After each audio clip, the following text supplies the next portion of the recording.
Salut à tous et bienvenue sur ma chaîne éducative. Dans cette vidéo, je vous propose un sujet d'examen.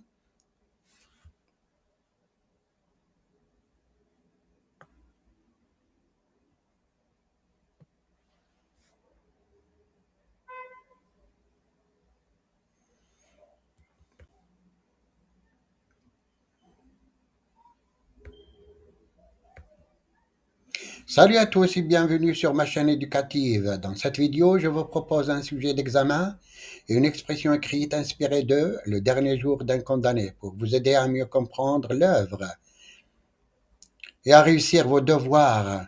Restez avec moi jusqu'à la fin pour découvrir des concepts précieux et des exemples concrets.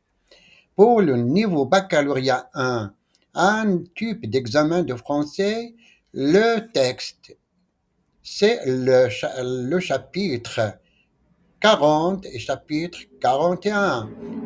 Je répète, chapitre 40 et 41 du roman Le dernier jour d'un condamné. Le texte. Je lis le texte. Il est singulier que je pense sans cesse au roi. J'ai beau faire, beau secouer la tête, j'ai une voix dans l'oreille qui me dit toujours, il y a dans cette même ville, à cette même heure, et pas bien loin d'ici, dans un autre palais, un homme qui a aussi des gardes à toutes ses portes, un homme unique, comme toi dans le peuple, avec cette différence qu'il est aussi haut que tu es bas. Sa vie entière, minute par minute, n'est que gloire, grandeur, délice, enivrement. Tout est toujours de lui amour, respect, vénération. Les voix les plus hautes deviennent basses en lui parlant, et les fronts les plus fiers ploient, plus fiers ploient. Il n'a que de la soie et de l'or sous les yeux. À cette heure, il tient quelque sommeil de ministre, où tous sont de son avis ou bien songent à la chasse de demain, au bal de ce soir, sûr que la fête viendra à l'heure, et laissons à d'autres le travail de ses plaisirs. Eh bien, cet homme est de chair et d'os, comme moi, et pour qu'à l'instant même l'horrible s'écroula, l'horrible échafaud s'écroula, pour que tout te fut rendu, vie, liberté, fortune, famille. Il suffirait qu'il écrivît avec cette plume les 7 lettres de son nom au bas d'un morceau de papier, ou même que son carrosse rencontra ta charrette, et il est bon, et il ne demanderait pas mieux pour être, et il n'en sera rien. Chapitre 41. Eh bien donc, ayons courage avec la mort. Prenons cette horrible idée à deux mains et considérons-la en face. Demandons-lui compte de ce qu'elle est, sachons ce qu'elle nous veut. Retournons-la en tous sens, appelons l'énigme et regardons d'avance dans le tombeau. Il me semble que, dès que mes yeux seront fermés, je verrai une grande clarté et des abîmes de lumière où mon esprit roulera sans fin. Il me semble que le ciel sera lumineux de sa propre essence, que les astres feront des taches obscures, des taches obscures, et qu'au lieu d'être comme pour les yeux vivants, des paillettes d'or sur des velours noirs, Ils sembleront des points noirs sur des draps d'or. Ô bien misérable que je suis, ce sera peut-être un gouffre hideux, profond, dont les parois seront tapissées de ténèbres et où je tomberai sans cesse en voyant des formes remuer dans l'ombre, ou bien en m'éveillant après le coup je me trouverai peut-être sur quelque surface plane et humide, rampant dans l'obscurité et tournant sur moi-même comme une tête qui roule. Il me semble qu'il y aura un grand vent qui me repoussera et que je serai heurté çà et là par d'autres têtes roulantes. Il y aura par place des mares et des ruisseaux d'un liquide inconnu et tiède. Tout sera noir, comme mes yeux, dans leur rotation, seront tournés en haut. Ils ne verront qu'un ciel d'ambre, dont les couches épaisses peseront sur eux, et au loin, dans le fond, de grandes arches de fumée plus noire que les ténèbres. Ils verront aussi voltiger dans la nuit de petites étincelles rouges qui, en s'approchant, deviendront des oiseaux de feu. Et ce sera ainsi toute l'éternité. Il se peut bien aussi qu'à certaines dates, les morts de la grève se ressemblent par de noires nuits d'hiver sur la place qui est à eux. Ce sera une foule pâle et sanglante, et je n'y manquerai pas. Il n'y aura pas de lune, et l'on parlera à voix basse. L'hôtel de ville sera là avec sa façade vermoulue, son toit déchiqueté et cadran, son cadran qui aura été sans pitié pour tous. Il y aura sur la place une guillotine de l'enfer où un démon exécutera un bourreau. Ce sera à 4 heures du matin. À notre tour, nous ferons foule autour. Et il est probable que cela est ainsi. Mais si ces mots-là reviennent, sous quelle forme reviennent-ils? Que gardent-ils de leur corps incomplet et mutilé? Que choisissent-ils? Et ce, la tête ou le tranquillier spectre? Hélas, qu'est-ce que la mort fait avec notre âme? Quelle nature lui laisse-t-elle? Qu'a-t-elle à lui prendre ou à lui donner? Où la met-elle? Lui prête-t-elle quelquefois des yeux de chair pour regarder sur la terre et pleurer? Ah, un prêtre, un prêtre qui sache cela. Je veux un prêtre et un crucifix à baiser, et un crucifix à baiser. Mon Dieu, toujours le même. Les questions de compréhension. Question 1. Quel est le sentiment dominant exprimé par le narrateur dans ce texte? Justifiez votre réponse en relevant deux expressions du texte. La réponse. Le sentiment dominant exprimé par le narrateur est l'angoisse face à la mort imminente. On peut justifier cela par les expressions quand finira cette agonie de 4 mois et la mort, rien que la mort. Ces phrases traduisent une obsession et une peur profonde de son sort. Question 2. À qui le narrateur pense-t-il de manière récurrente? Quelle image a-t-il de cette personne? La réponse. Le narrateur pense sans cesse au roi. L'image qu'il a du roi est celle d'une figure de pouvoir dont dépend sa grâce ou sa perte. Il le voit avec sa vieille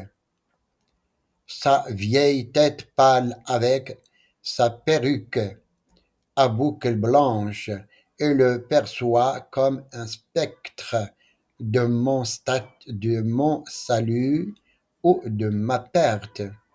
Spectre de mon salut ou de ma perte.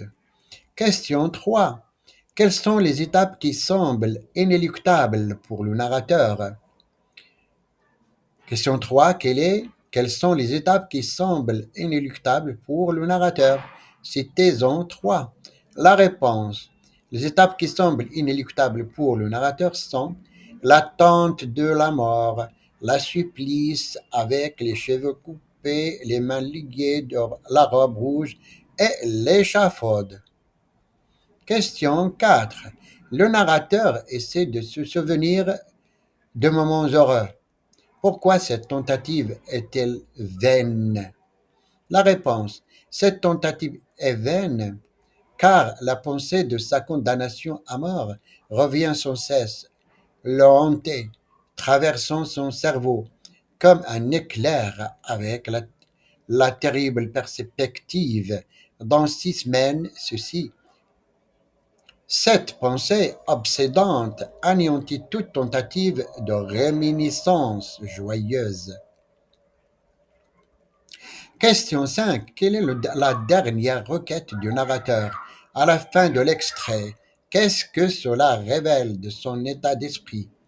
Question 5. Quelle est la dernière requête du narrateur à la fin de l'extrait?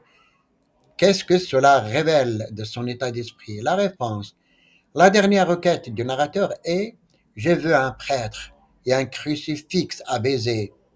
Cela révèle un état d'esprit de désespoir et de recherche de réconfort spirituel face à la mort. Son exclamation Mon Dieu, toujours le même, suggère une frustration persistante face à son sort. Suggère une frustration persistante à son sort, face à son sort. Question d'analyse et de langue. La question 6. Relevez une figure de style dans la phrase. Sa vieille tête pâle, avec sa perruque à boucles blanches, se dresse au fond de mes songes, comme le spectre de mon salut ou de ma perte. Quel est son effet? La figure de style. La réponse. La figure de style présente une comparaison. L'effet de cette comparaison est de rendre l'image du roi plus menaçante et obsédante en l'associant à un spectre qui symbolise son destin incertain et le pouvoir qu'a le roi sur sa vie ou sa mort. Question 7. Analysez le champ lexical dominant dans le premier paragraphe. Qu'est-ce que cela révèle de l'état psychologique du narrateur? La réponse. Le champ lexical dominant dans le premier paragraphe est celui de l'obsession et de la souffrance psychologique. Pense sans cesse, idée fixe, revient chaque instant, cloué sur cette pensée, m'obsède, me poursuit, se glisse, pensée de sang, agonie, supplice, cachot. Cela révèle un état psychologique de torture mentale, d'impuissance et d'enfermement face à sa pensée obsédante. Question 8. Identifier le temps verbal dominant dans le texte. Justifier son emploi en relation avec la situation du narrateur. La réponse. Le temps verbal dominant est le présent de l'indicatif. Son emploi se justifie par le fait que le narrateur relate ses pensées et ses sentiments au moment même où il les éprouve. Il décrit sa situation actuelle dans le chaos, dans le cachot et son angoisse constante face à l'imminence de sa mort. Question 9. Expliquez la phrase. C'est une pensée de sang en vous référant au contexte du texte. Question 9. Expliquez la phrase. C'est une pensée de sang en vous référant au contexte du sang. La réponse. C'est une pensée de sang est une métaphore qui exprime la nature violente et douloureuse de l'obsession du narrateur pour le roi et son sort. La couleur rouge du sang symbolise la mort, la culpabilité et la souffrance intense qui le tourmente. Question 10. Relevez deux exemples de l'évolution des sentiments du narrateur dans le texte. Question 10. Relevez des exemples de l'évolution des sentiments du narrateur dans le texte. La réponse. On peut relever plusieurs exemples. Exemple 1. Initialement, il exprime une obsession angoissée par la figure du roi et la pensée de la mort. Deuxième exemple, il tente ensuite de se raccrocher à des souvenirs heureux, mais cette tentative échoue face à la réalité de sa condamnation. Exemple 3, vers la fin, il oscille entre un désespoir lucide, je vais mourir, et un faible espoir, peut-être que ma mort sera utile à quelqu'un, qu'il rejette finalement comme une illusion. Exemple 4. Finalement, il exprime une peur intense et un besoin de réconfort religieux. Question 11. Analysez l'emploi des interrogations dans les deux paragraphes. Quel effet produisent-elles, les interrogations? La réponse. L'emploi des nombreuses interrogations dans le deuxième paragraphe. Quand finira cette agonie? Quand cessera ce supplice? Quand quitterai ce cachot?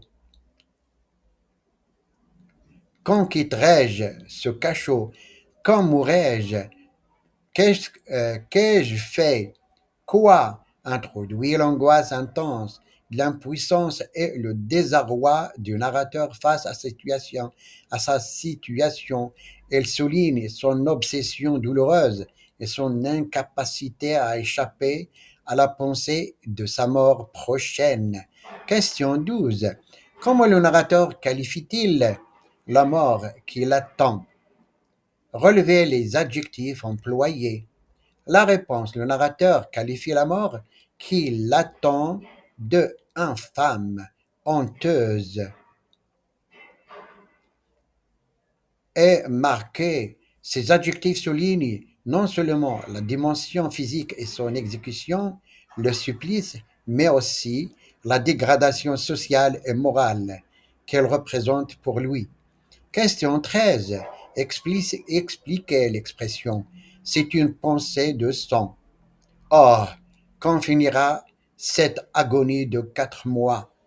Quelle relation établissez-vous entre les deux phrases? Question 13. Expliquez l'expression. C'est une pensée de sang. Or, quand finira cette agonie de 4 mois? Quelle relation établissez-vous entre les deux phrases? La réponse, l'expression, c'est une pensée de sang, métaphorise la pensée obsédante du narrateur, la qualifiant de violente et mortifère. La seconde phrase, or, quand finira cette agonie de 4 mois, exprime directement la souffrance intense et prolongée que cette pensée lui inflige.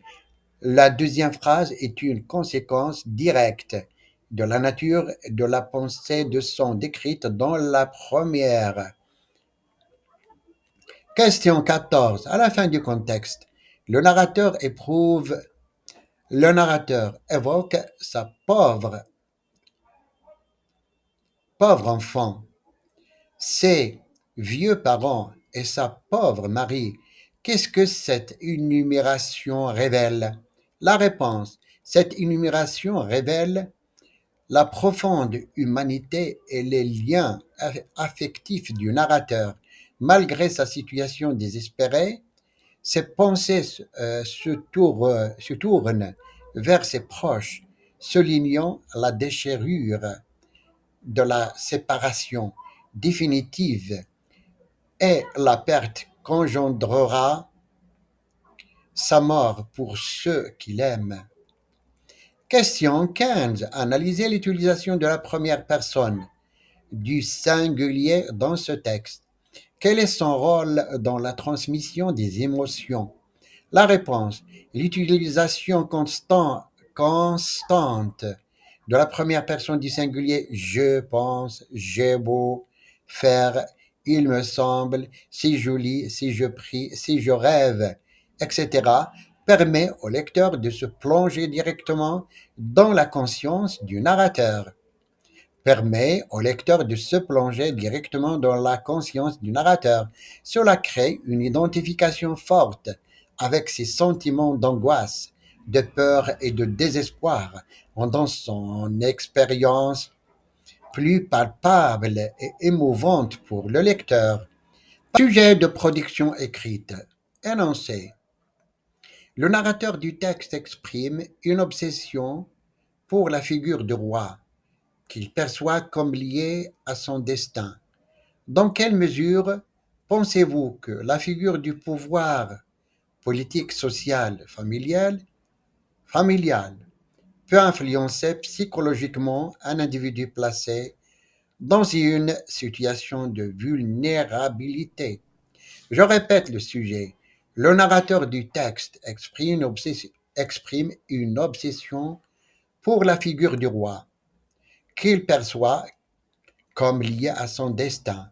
Dans quelle mesure pensez-vous que la figure du pouvoir politique, social, familial peut influencer psychologiquement un individu, un individu placé dans une situation de vulnérabilité? Développez votre point de vue dans un texte argumentatif d'une quinzaine de lignes en vous appuyant sur des exemples littéraires ou sur votre expérience de lecteur. Les critères de la correction, critères d'évaluation des discours 5 points, la cohérence de l'argumentation 2 points et critères d'évaluation de la langue 5 points. Maintenant, on passe à la correction de la production écrite. L'ascension et l'exercice. L'ascension et l'exercice du pouvoir, qu'il soit la nature politique, sociale ou même familiale, constitue une force prégnante susceptible de modeler profondément la psyché d'un individu en situation de faiblesse. La fascination, l'opposition ou la soumission face à cette autorité peuvent engendrer des obsessions et déterminer des destins. Dans quelle mesure cette figure du pouvoir peut-elle exercer une empreinte psychologique déterminante sur une personne vulnérable? Dans le domaine littéraire, la tragédie Antigone de John Anvil illustre avec force l'impact du pouvoir politique, incarné par Créon sur Antigone. La détermination inflexible du roi et sa capacité de décider de la vie et de la mort confrontent Antigone à une vulnérabilité extrême, la poussant à une rébellion solitaire motivée par ses convictions, mais lourde de conséquences fatales. Cette confrontation met en lumière comment un pouvoir absolu peut psychologiquement acculer un individu à des choix radicaux. De même, dans la boîte à merveilles d'Ahmed Sfraoui, l'autorité du fiqh à l'école coranique, bien que moins politisée, représente une forme de pouvoir social qui influence le jeune narrateur et ses camarades, imposant silence et dictant les règles. La soumission des élèves face à cette figure d'autorité montre l'intériorisation des rapports de pouvoir dès le plus jeune âge. Par ailleurs, Le dernier jour d'un condamné de Victor Hugo explore l'obsession du narrateur face au pouvoir judiciaire qui scelle son sort. L'attente angoissante de l'exécution et l'impuissance face à la machine judiciaire révèlent une influence psychologique dévastatrice où chaque instant est filtré par la conscience de cette autorité ultime. En tant que lecteur, ces exemples littéraires me persuadent de la profonde influence psychologique qu'exercent les figures de pouvoir sur les individus vulnérables. Cette influence peut se manifester par une intériorisation des normes et des attentes, une opposition frontale aux conséquences, souvent tragiques, ou une obsession paralysante face à une autorité perçue comme toute puissante. La vulnérabilité d'un individu le rend d'autant plus susceptible d'être marqué durablement par ces dynamiques de pouvoir. C'est fini, j'espère que vous avez désormais une meilleure compréhension de cette œuvre et des outils pour réussir vos devoirs et examens.